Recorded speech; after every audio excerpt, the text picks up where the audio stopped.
Clarity on Fire, a podcast for people who know what they don't want out of their life and career, but aren't sure what they'd rather be doing.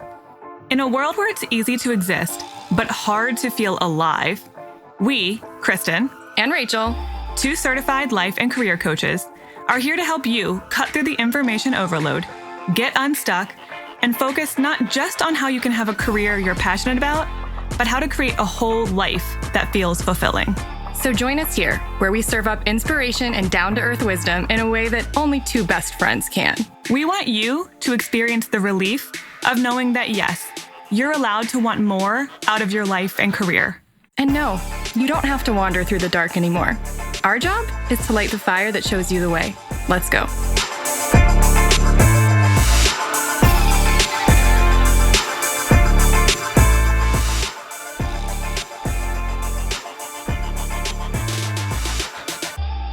Happy New Year. Happy New Year. It's 2026. I mean, doesn't that feel like we're living in the future? I feel like sci-fi novels are set in 2026. They are, but also saying that gives away that you were born a long time ago because it feels like I'm the aging future. myself. Yeah. Mm-hmm. You know, I mean, I was technically born in the 80s, which that does feel, that feels like I'm ancient. Yeah, I mean, we were born in another century, and the longer we get into this one, the more embarrassing that might be. We still have a long way to go, hopefully. Hopefully. Okay, well, we're here with what is probably going to be a kind of mega long, well, hopefully not mega long, but mega episode of Dear Krachel. I have 3 questions. I just had a hard time narrowing them down because they were so good. So I just said, screw it, we're going to do all of these. And before we do that, I want to update you, Kristen, on something that came up in our last episode when I told this story of me telling a girl. We told lots of stories, but this one was the girl who I was like, oh, you can have my law office job when I leave, as if I had the power to do that. And you were like, and you were worried about her. Yeah, I was very worried about her because I felt really guilty that I hadn't given her my job after all. And I looked her up on LinkedIn, and she seems to be doing well. She works for an aerospace company, and she has an MBA. So I'm like, you know what? I think she did fine. Oh, yeah. Yeah. She might even be doing better for having not worked at the law firm. Maybe entirely it's a blessing possible. in disguise. Oh, I can love breathe that you easy found now. her. It took me 2 seconds. I remember her first and last name, and she had a more unique first and last name. And I knew where she was from, obviously. So makes it easier. It did not take long to find her. I did not offer to connect with her, though, because I thought that would be creepy. I mean, maybe she remembers you the way you remember her, but probably doubtful. I bet she walked into a lot of different offices. That's true. When she was giving out that resume, and you were just one of many people she handed it to. Probably, but I was probably the only person who told her that she could have my job. Maybe she would not want you to connect with her. Maybe she's holding a grudge. Well, I think that interaction with me was still better and more human than some of the things we're going to talk about in this Dear Krachel episode. Good segue. I do. The last question in particular is just mind-blowing. I have to give it to the first question that we're gonna read here.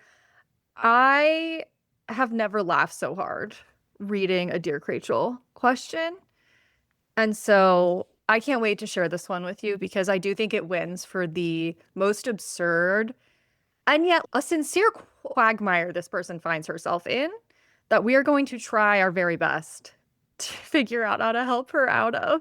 So with no further ado, Kristen, would you please read this first question?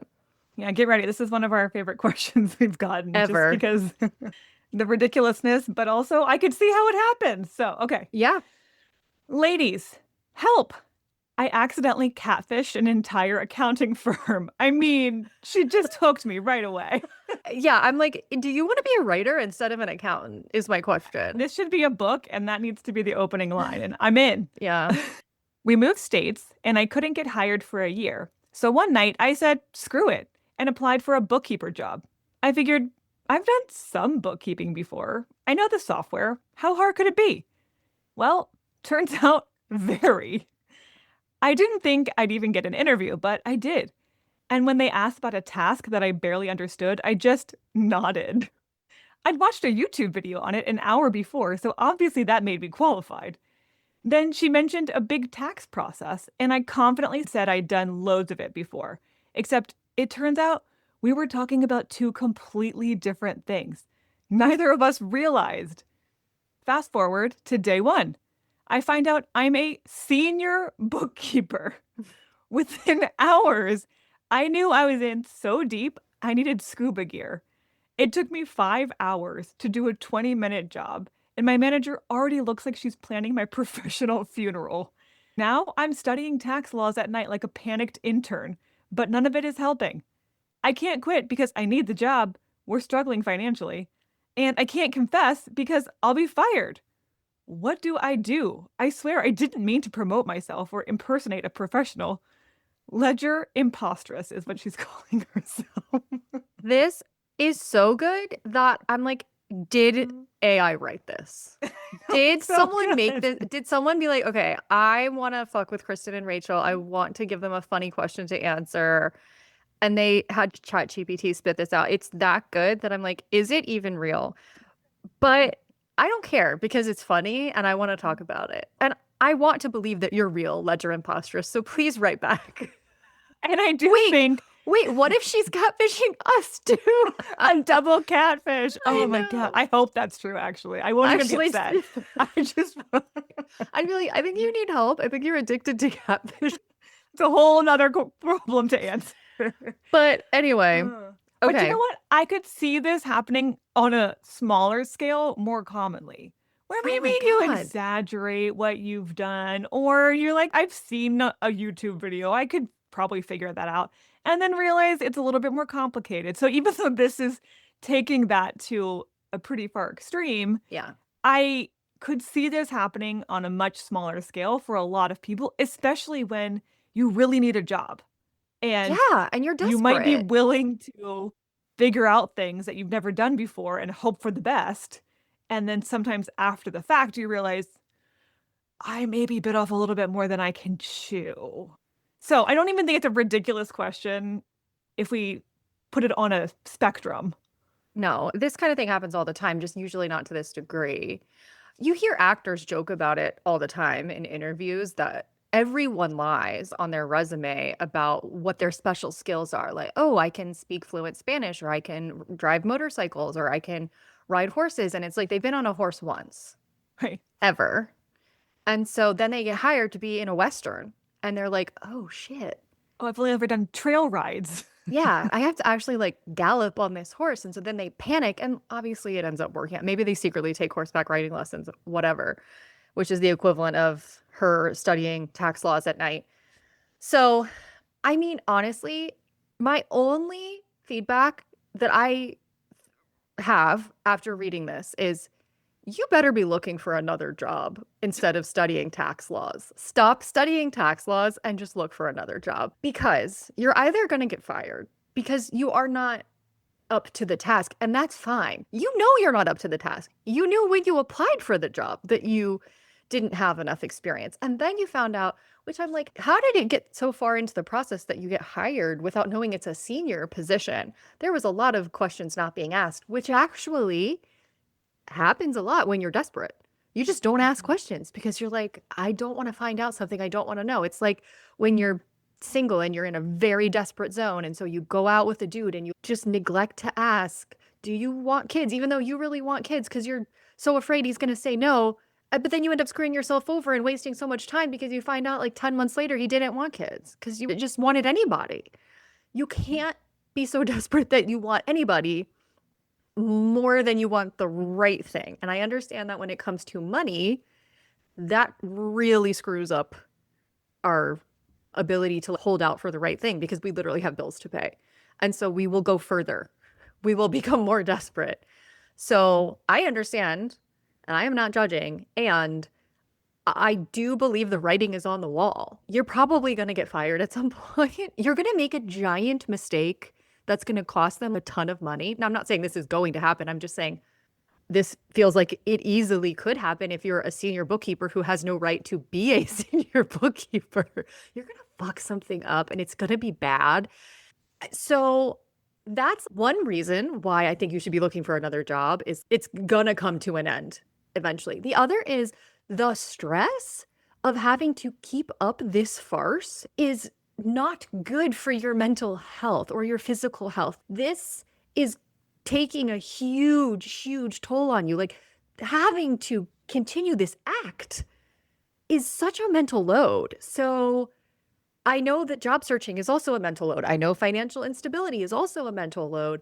And I think that a job that you actually are qualified for, even if it's difficult or stressful at times, can't be as stressful as a job that you are not qualified for because it doesn't come with the same mental burden that you're currently dealing with 24/7. Like you clearly are never not thinking about this.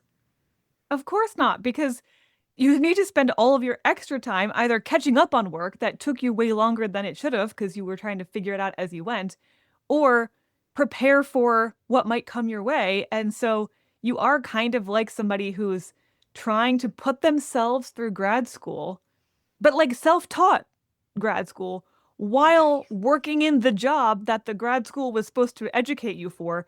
Nobody can do that simultaneously and live a normal, healthy life. You are going to burn yourself out. And probably the stress of it and the lack of sleep that I'm sure you're experiencing is going to not help the fact that you're already underwater. So yes, you absolutely need to be spending that time not studying tax law. Maybe you could look for a more entry level bookkeeper job or lower level. That might feel like easy breezy after faking it as the senior one. That's what I mean. You've learned enough probably by now that you could do a lower level job in that same field and work your way up to it and then actually feel confident if you want to stay in this world, especially now that you've been pouring yourself into it recently. What you maybe could do is you may not want to go to your boss and say, by the way, I think I accidentally catfished you. I'm not qualified at all for this job. There might be a way of walking a little bit of a middle ground and saying, you know, when we were interviewing, there was a couple of things that you mentioned and I misinterpreted. We thought we were talking about the same thing. We were talking about different things. I'm not as familiar with certain pieces of this as maybe I said because we had a miscommunication, essentially. So there are some parts that I feel more comfortable with, some parts that I might need a little bit more training or support on. Now, they won't be happy to hear that, of course, but at least you might buy yourself a little bit of wiggle room and get somebody to help teach you some of the more complex things, because that's a perfectly reasonable thing to happen. As you explained it in your question, I'm like, well, I could see how that happens, especially if you're not super familiar with the topic and they talk about something, you're like, oh yeah, I know about that. You're like, oh wait, I don't actually think I know about that. You could share a version of that with your boss just to help get you a little bit of support in the meantime while you're here, since it feels like you're not willing to quit tomorrow because you really need the income. In the meantime, buy yourself a little wiggle room and see if somebody could help you on some of the things that are the most complex without having to completely out yourself of, I have zero experience in bookkeeping or none that is relevant here. At least get some help on the most stressful things to lower your mental load while you're looking for another job. And again, no guarantees that they're not going to hate that and fire you on the spot. I doubt it. There might be a little bit of grumbling, but at the end of the day, it's a lot more profitable for a company to train the person they've already got than to fire them and try to find somebody brand new. So they're more incentivized to try to help you in the short term, get a little bit more up to speed, which might help you with the next job that you're looking for, because now maybe you do get some training and some support, and now you are more qualified for maybe a mid-level bookkeeper job. Oh, my fear is that she's not going to want to say anything because she's so afraid that even moderately admitting that we were not on exactly the same page during that interview process might lead to them having the perfect excuse to fire her. And she's so worried about not having a job at all. I do think that it could relieve some stress to just not say you accidentally catfish them. Can you imagine like going into your boss's office and being like, so funny story. But I do think that that's a reasonable piece of advice is you could potentially just point out some places where there was a misunderstanding and like where you might need extra help or more support. And hopefully they'd be willing to give that to you. But that does depend on how comfortable you feel exposing any part of yourself. And I can't tell you what kind of boss you have and whether that's going to go over well. It might actually go over fine. It might actually be a relief to the people you work with because there's understanding now about where the discrepancy is coming from because they're clearly sensing something's off. Right. You said your boss is already planning your professional funeral. Well, right. He or she understands something is off here. It may be better to just point out a few things. You don't have to say, again, I'm completely unqualified. It was crazy that you hired me. But they're already sensing it. Just call it out on a few things that you're like, this process I'm supposed to do or this deadline I'm supposed to meet just feels absolutely impossible. Those are the things to go and say, there was a miscommunication. I'm not quite as familiar with this. I just need a little bit of support the first time that I do this process or the next time that I meet this deadline to help refresh and get me up to speed. They won't be surprised. They're probably already sensing your stress. Yeah. Okay, Ledger Impostress, please keep us posted. Please. And as a preventative measure for Ledger Impostress and anyone else, again, I'm not against a slight exaggeration on things because I think especially women, too many women see a job listing and say, I don't have 100% of those things. I won't even bother applying. There's no way they're going to hire me. And consider themselves out of the running before they even had a chance. So a little bit of boosting yourself up is almost necessary to get you a job where you have some potential to grow and learn. If you expect yourself to already know everything in the job, why go do something that's so easy to you that there's no room for growth? So you might want to find something where you don't necessarily understand every single aspect of the job, but you want to get in and learn and grow and stretch your skills. Fine. There's a inner sense within yourself of this might be a little bit challenging for me, a little uncomfortable, versus I am wildly unqualified for this job. Yeah. While you can maybe fake it through an interview, if you're a likable enough person and you've watched enough YouTube videos, you've got a few buzzwords you can throw around, maybe you can wheedle your way through the interview process. But see the stress of Ledger Impostress on the other side of that and ask yourself, am I willing to go through that level of stress and pressure and true imposter syndrome? Not like I feel like an imposter, but maybe I'm actually doing a fine job. Like I am an imposter wearing a mask in a place where nobody knows that I don't belong here. That's a really heavy feeling to live with. So you know where that line is. And ask yourself, would I be willing to stretch and grow a little bit for this? Or am I just desperate for any job and I'm going to find myself kicking myself later on? The simplest way to boil that down that we've told a lot of clients, and we've probably said it on the podcast multiple times, is if you're like 70% qualified for a job, go ahead and apply for it. You don't have to be 100%. And you even shouldn't be. There should be room for growth. If you are 30% qualified for a job, you should not be going after that job. I think if it's a much less than 70, you probably should steer clear because you're going to end up in a situation like Ledger Impostress has found herself in. So, okay, please keep us posted, Ledger Impostress, and please stop studying tax law. Okay, question number 2. Hi, Krachel. I got laid off after some restructuring over a year ago and have been unemployed ever since. I had a good amount of savings, so I'm not yet in a complete panic, but it's getting to that point where it's critical I get a job in the next few months. Since I don't have the luxury of waiting around for the perfect dream job, I'm trying to be reasonable and search for something good enough that checks my basic boxes and doesn't make me miserable. A solid 7 out of 10. But I'm confused because how much of my definition of a 7 should be influenced by outside forces like how the economy is doing, what the job market is like, which is currently a shit show, versus how much of my definition should just be me setting my own expectations regardless of what's going on in the world around me. I ask because my fear is that if I define a 7 on my own terms, it might translate to a 10 in our current hellscape. So, should I grade on a curve, so to speak, or should I just commit to what I think is reasonable for me? And that is from Kallie. Kallie, great question. And look, we are in a particularly difficult position right now, but that's different across industries. That's different across locations. I mean, the thing about our world these days is that there's always some crazy thing going on impacting the job market. I feel like that's been true for as long as I can remember.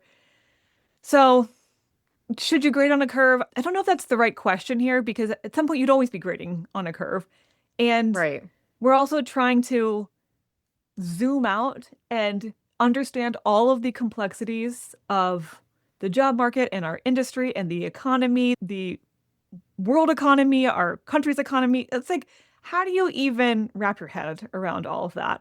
I actually think when you're in a position where you are now, where you have a little bit of wiggle room, but you do need a job, you need income to start flowing back in within the next few months, I would recommend thinking about it a little bit differently of what exactly is the 7 out of 10. I would look at it from the perspective of plan A and plan B.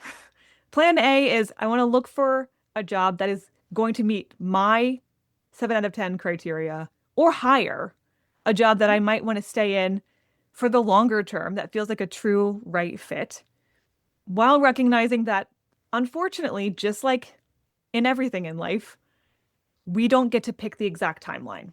So there is a ticking clock. You don't have an indefinite amount of time to look for the right job. That should always be plan A, is find the job that's going to be the right fit for you, minimum 7 out of 10 on your scale, regardless of what's going on in the world.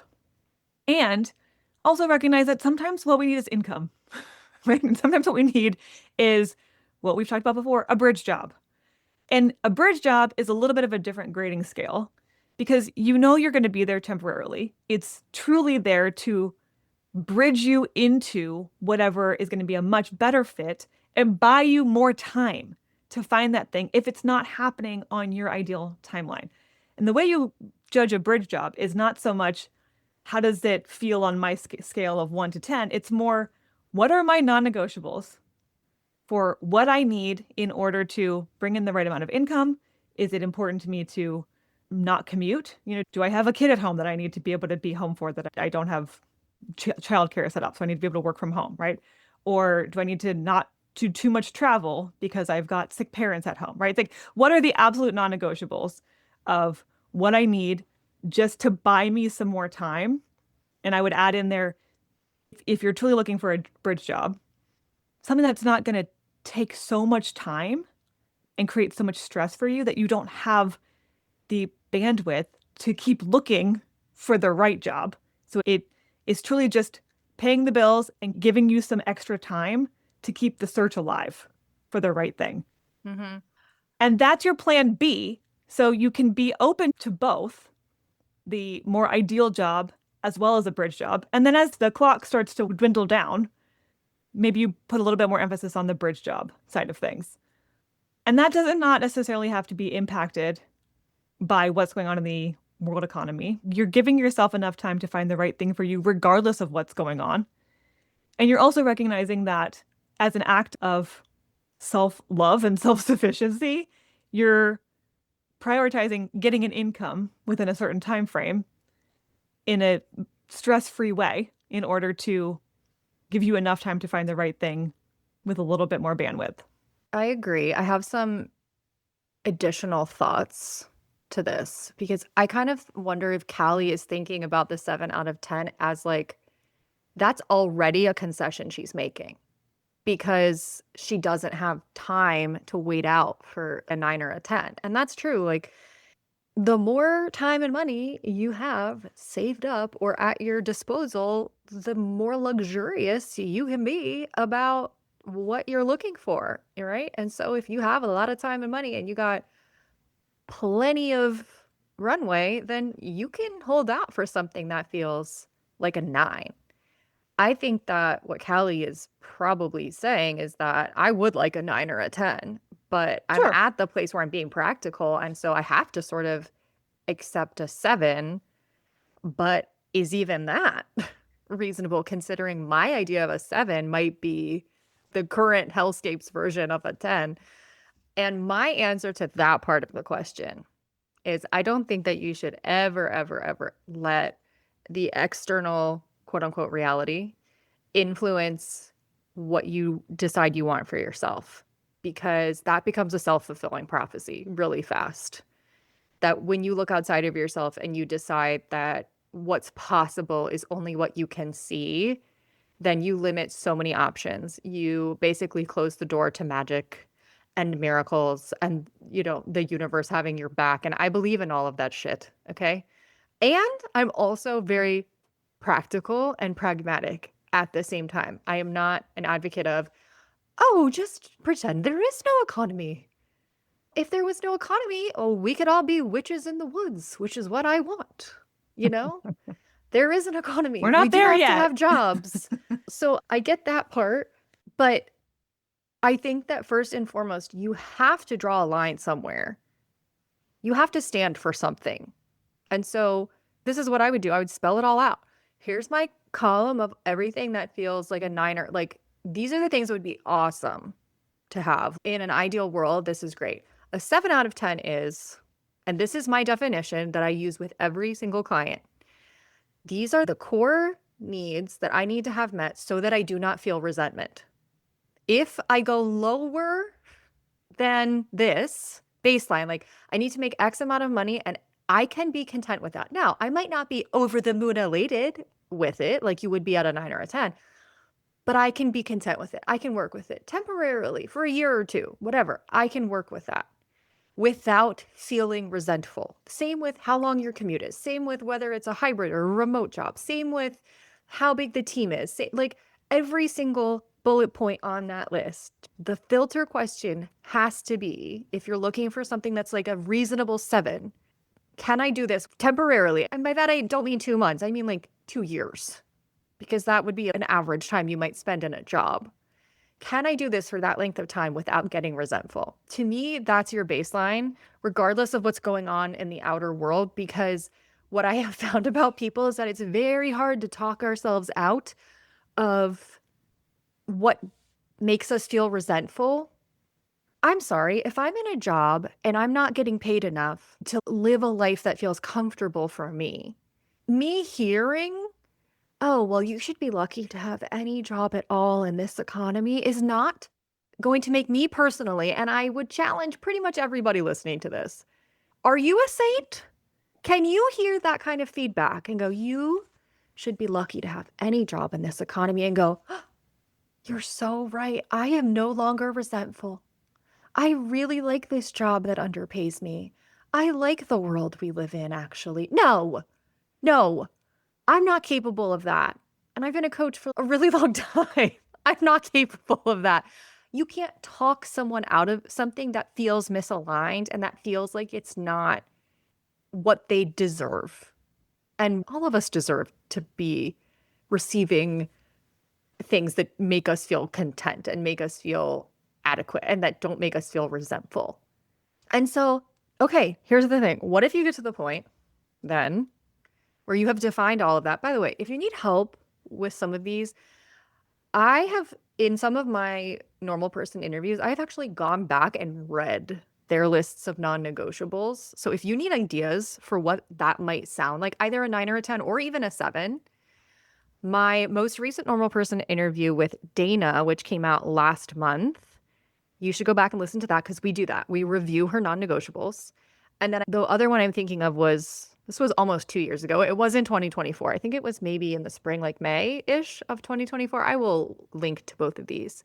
But just so you kind of know how far you have to scroll back, with Sarah Tucker, this was like spring of 2024. I know I also read her non-negotiables and we talked about them. So if you need inspiration for non-negotiables, go back to those episodes.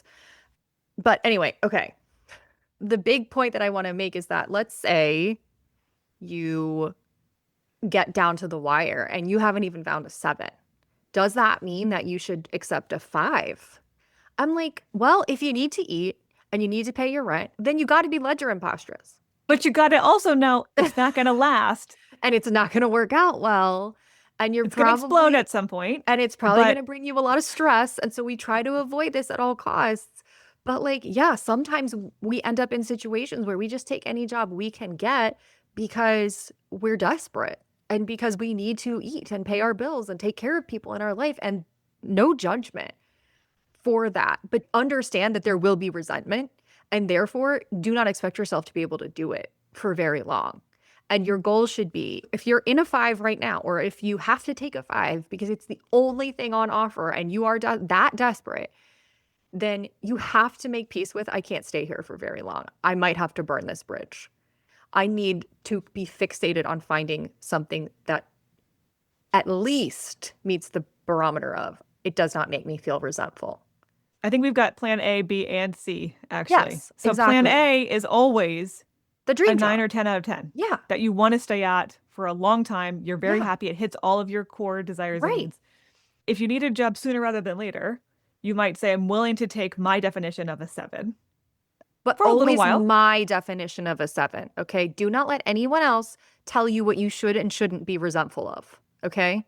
You get to decide that. And that's really the core of Kallie's question is, do I get to decide for myself what my non-negotiables are, or do I have to let the world tell me? You decide. Don't let the world tell you shit. Okay. 100%. Always your definition. And then plan C is, I need income immediately. And I still would not pull a ledger impostress because that's going to be most stressful. But I mean, you could sell feet pics if you really had to. Do you got cute toes? Well, we'll bring Kallie? in some income that will ideally be low stress. And maybe it's not nearly as much income as I want or need. Maybe it's not a job I want to stay in for very long at all, but it can pay some bills in the short term while I keep the search alive. That's plan C. We're not advocating for that one, but sometimes you're in that position where you're like, I just need some income for a little while to get me through the next few months so I can keep searching.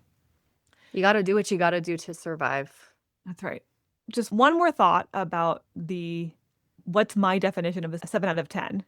And is that really a 10 out of 10 in this economy or in this world? I feel like we all get in this trap of assuming that what I want in a job is the most ideal job for most people. And I can tell you, having coached people around their ideal job for, I don't even want to say how many years, because again, I'm going to age myself. I've already done it once this episode. A lot of years. It's going on 14. I'm going to say it. I'm going to say it. It's a lot. Your definition of even a dream job, 9 or 10 out of 10, is going to be wildly different from other people's definition. You're not all competing for the same job or even the same type of job or even the same characteristics of a job. The things that are appealing to you might be deal breakers for someone else. So I say that because I feel like there's this natural sense of competitiveness when you're in a job market, especially one that feels like a tough job market. Like there's not enough jobs for all the people applying. And that's how it can feel in this economy. But again, you're not all competing for the same type of job. For example, I have clients who never want to set foot in an office. They want to work 100% remotely all the time. They never want to commute. They want to be in their jammies with a nice top on. Can't imagine wanting anything else than that. No, like personally. That would be a deal breaker for them if they had to go physically into an office. And I've worked with clients who the exact opposite is true. They need that social interaction. They would be miserable and depressed at home all day in their own home office. Can't relate. And they want to be around people. They want to be commuting. They want to be traveling. They need that stimulation. So great. Thank goodness we don't all want the same job. So just keep that in mind too, that your definition of a 7 out of 10 or a 9 out of 10 is going to be more unique to you than maybe you realize, which means you're not competing as much as you think you are. Kristen's feedback right there is very reasonable and rational and practical. Like, remember, you're not all wanting the same thing. You're allowed to just own your desires because everyone has different desires. The more universe has your back woo-woo way of looking at this is, as we've said a million times, you can't miss the right thing for you. And I believe that with people, I believe that with jobs. And I've had so many friends and people, and I used to sort of wonder this too. When I was single forever, I would be like, oh, well, what if someone like takes the person who's right for me? And it's like, if someone can take the person who's right for you, they're not the right person for you. I don't even just believe in the idea of one single soulmate, but I do believe in the idea of there's people who are going to be the right match for you. And if it's right for you and the timing too lines up for both of you, then there's an inevitability to that you can't stop. And I believe that the same is true for jobs and money and everything. And so your mentality has to be a mix of, okay, I got to be pragmatic. I got to pay my rent. I can't let myself starve. I got to feed my dog, whatever. So I might have to take this shitty ass 5 out of 10 on the scale and be focused on trying to find at least step up to the 7 and maybe then step up to the 9 or a 10 because I can't control the timing. But while I'm grinding away at this 5, I have to keep in mind that there is a right thing for me that is coming and that I am going to align with. I just can't control the when. And so what you do in the meantime to take care of yourself is understandable. But do not give up on getting something that makes you feel content or beyond content. That you have to trust in the timing of, which will be annoying because everything is annoying when we can't have it instantly. Okay. All right. Keep us posted, well for that. Kallie. We gave you a lot on that one. All right, here we go. Last one. All right, question 3. Dear Krachel, I work from home in sales, and we just found out that starting in January, our company is going to be using an AI software that monitors our work, monitoring our facial expressions during in between calls. Wow. Monitoring any noises we make and monitoring if someone else comes into the room when we're on a shift. If we were expected to just be on a Zoom as a team, sharing our screens or something, I might be okay with that. But this AI software is literally going to watch and listen to me all day long and see my screens. And my boss can tap into my desktop at any time. They said we aren't being recorded, but I doubt that. And another thought, what if all of this monitoring is actually just useful training for the AI so it can eventually replace us? So what am I supposed to do? Leave my job? I'm kind of afraid something like this will happen at the next place too. And I make decent money. This is from human salesperson. Oh, I feel like we're going to be getting more and more of these questions. It scares me. This should be illegal. I was wondering, is this legal? Truly, this level of monitoring should be illegal. This is terrifying. I know. And the fact that the question here is not, should this be happening? The question is, well, it already is. And what the heck are we going to do about it? Should I give up and just accept this or leave the job where I make decent money because I'm standing on principle? This is a really tough moral quandary to find yourself in. And I'm really empathizing with human salesperson. And I'm going to call it back to what I just said to Kallie. Does this make you resentful? Because it sounds like it's going to make you hella resentful. So in that case, you better be looking for another job, human salesperson. I have to believe that there are some more ethical organizations out there who will draw a line and who will like say, this is not acceptable. I have to believe that some humans see the deep problems with this. And I would imagine that if we knew who their employer was, I'd bet that this isn't the only place where they cross boundaries with their employees and where they expect more than they should or whatever. They clearly don't have any strong ethical values that they're operating from in this business. And I do think that that is true of other businesses. I do think there are people out there who run businesses in a more ethical way and who might be using some AI software in sales, but like in a smart or efficient way and in a way that's maybe helpful to you rather than harmful to you. And so I am just like, it's so easy to say this when you have the luxury to say this, to say like, leave your job, stand on principle, don't accept this, don't let the robots win, you know? But like, I understand that again, when you're in a desperate situation like Ledger Impostress, she might have taken this job because she didn't have an option. But if you find yourself in a position where it is possible to search for another job and where you can take your experience and your talents in sales and search for a way to utilize them for a place that is more ethical, then I think that is what we should at all times try to be doing so that we make it as hard as possible for this type of stuff to become the norm. That's the overarching kind of like stand on principle message that I want to share. But back to the more personal part of this is, again, anything that becomes resentful, you are not going to be able to keep doing and is not good for your mental, physical, emotional health. Do not harbor resentment in your body for years over something. It is not worth it when there are probably jobs and people who have a more ethical backbone, who you could work for, who would not expect this of you. I don't want to normalize resentment. Stop normalizing resentment. Literally, my microphone is wobbling because I'm slapping my knees so hard right now. You know, this is the more extreme version of if someone came to us and said, I like my job, I make good money, but I have a super, super micromanagey, controlling boss who's monitoring all the things that I'm doing, which we know can taint a perfectly good job. You have a micromanagey boss who controls everything that you're doing and you feel very monitored. And that's by a human, no less. That already can be a deal breaker. This is taking this to such a next level that everything, every facial muscle is being monitored and evaluated. Insane. The room that you're operating in. And you have not given your permission for that level of invasiveness. Which this would be a different thing if they said, we're rolling out this new software. We understand it's very personally invasive.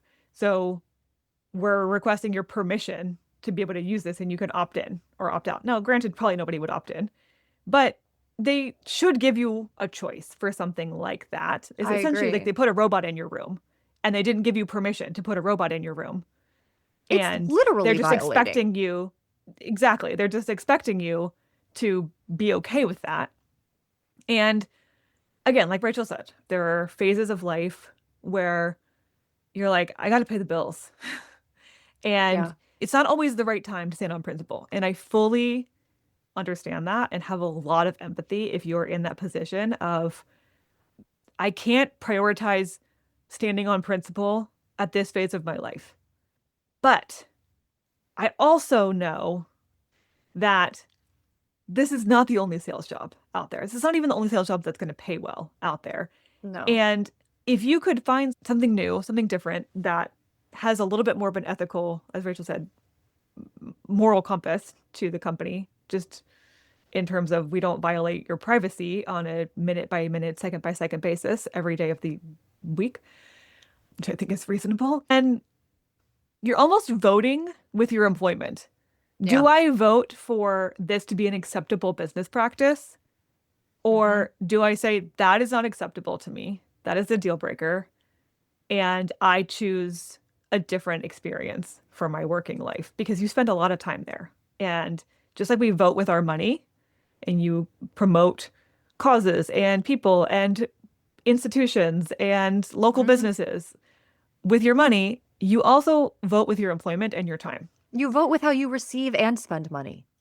Exactly.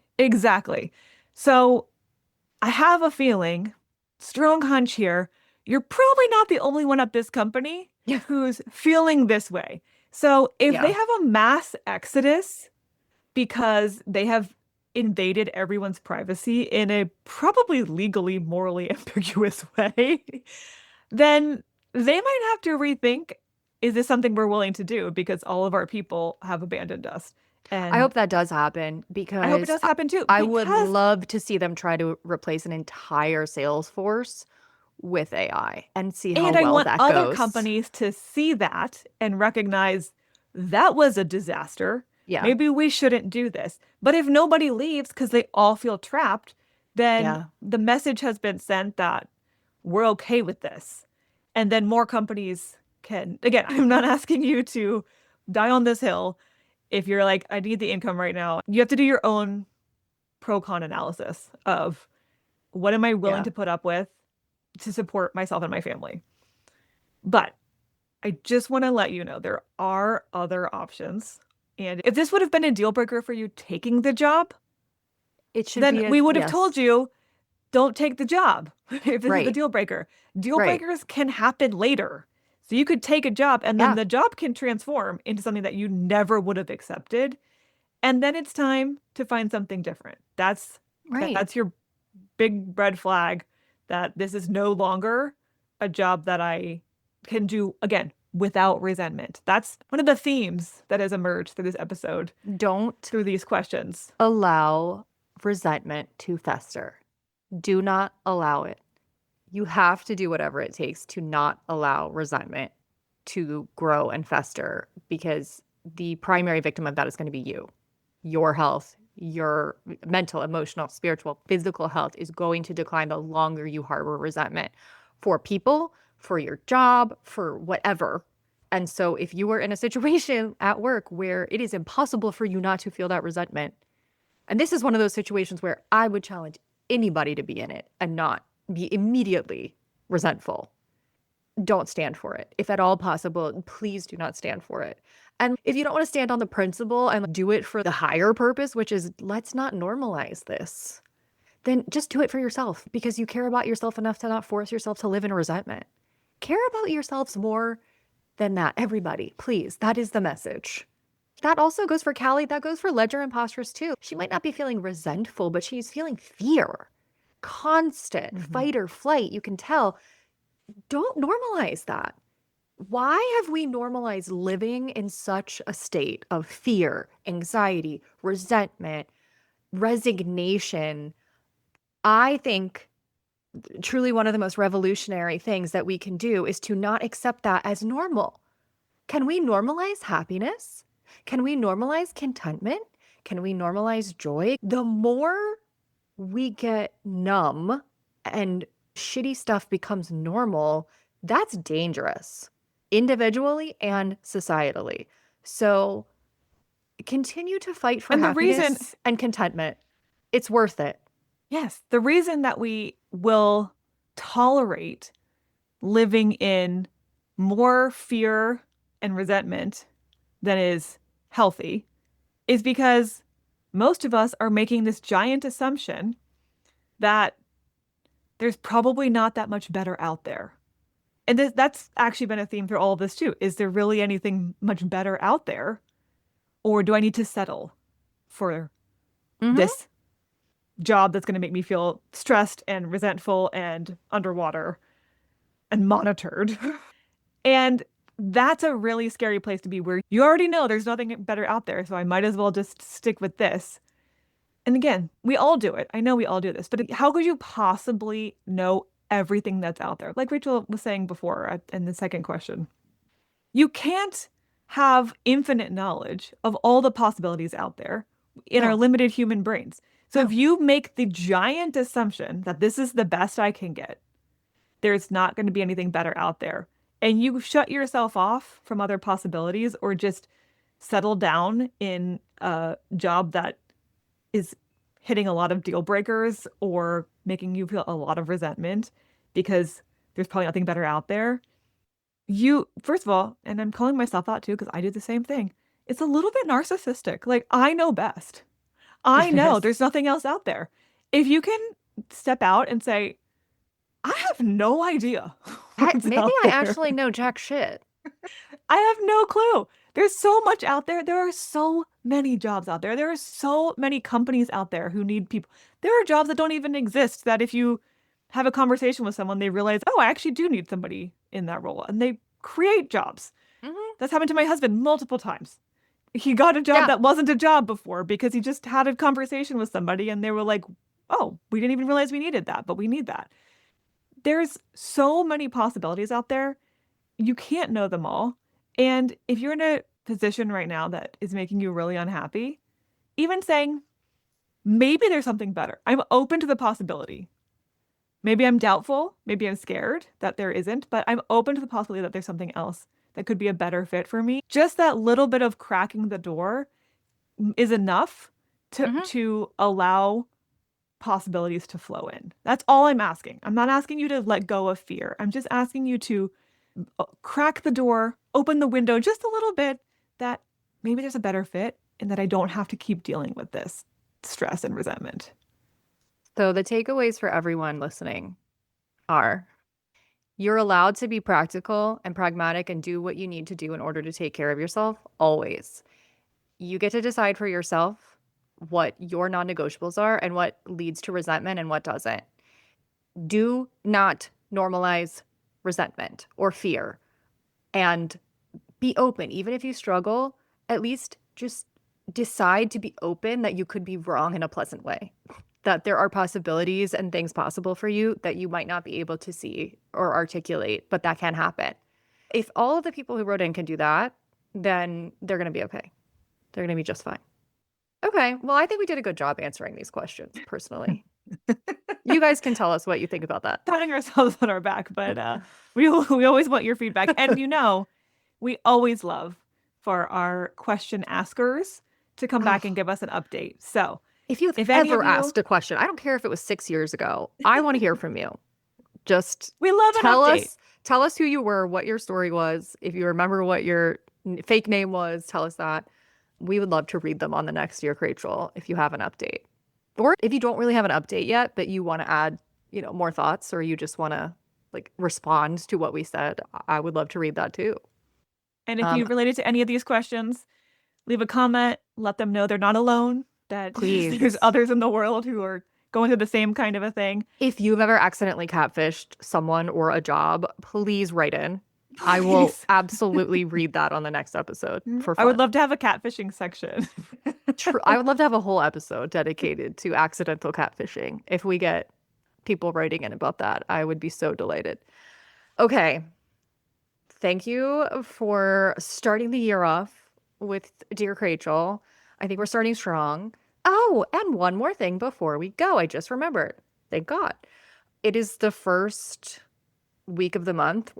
And so in 4 weeks, there's actually going to be 3 Fridays in January. So we decided we're going to do a bonus book club episode. We have not read a book on the podcast in a long, long time. So if you would like to read a book with us, you don't have to read it. We're going to come back and basically do a book report for you. We're going to talk about it. So you don't have to read it. But if you would like to, and you would like to be in on it a little more, then you should read All the Way to the River with us. It is by Elizabeth Gilbert, the author of Eat, Pray, Love, which we also did a book club episode about years ago. And Big Magic. We did a book club episode. And Big Magic. Did we actually do one on Eat, Pray, Love? I actually don't think we did a book club episode on Eat, Pray, Love. We just did one on Big Magic, but we've talked about Eat, Pray, Love, obviously, on the podcast. This book is so interesting because it's I don't know if Kristen knows this, it's very controversial. People have wildly different takes on this book. It's amazing. It's so good. It's so honest. It's so refreshing. It's so raw. She's a hack. She's a terrible person. She's a narcissist. So if you like the idea of reading a book that people have very extreme takes on and you want to decide for yourself, how do I feel about this? Kristen and I are definitely going to have our own opinions, which we will be sharing in that episode. But read that book with us or listen to it because the author reads it. And if you need to know what it's about, the teaser is Elizabeth Gilbert met a man at the end of Eat, Pray, Love. She married him. He was much older than her. They lived quote unquote happily seemingly happily for many years. And then her very best friend, who she had a very close, almost like codependent, one would say, relationship with, almost one could say a Krachel-like relationship.